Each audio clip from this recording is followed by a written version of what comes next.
هذا حديث عظيم عن رسول الله صلى الله عليه وسلم. أتمنى ألا يبقى حبيس وسائل التواصل عندك، انشر على نطاق واسع إذا حفظته وقلته بإذن الله يغفر لك ثلاثا.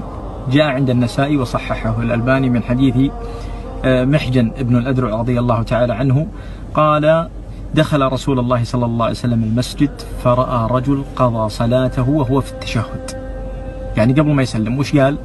قال: اللهم إني أسألك أنك أنت الله الواحد الأحد الصمد الذي لم يلد ولم يولد ولم يكن له كفوا أحد أن تغفر لي فإنك أنت الغفور الرحيم.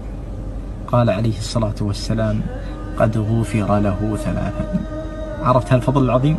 لا تجعل حبيس عندك، انشره، كل من قاله لك أجره إلى يوم القيامة.